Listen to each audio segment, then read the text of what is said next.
Да-да-да. А еще я слышала такую историю, слава богу, со мной такого никогда не происходило, у меня всегда почему-то все адекватные.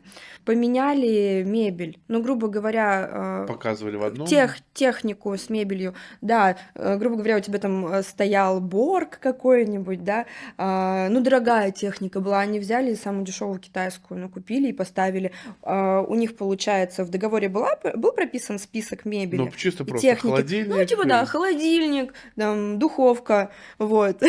Фирма, там, серия не была прописана, и просто поменяли люди. Ну так, ну, так и прямо сказали на приемке квартиры, что, ну вот, пожалуйста, по списку все есть, фирма не прописана.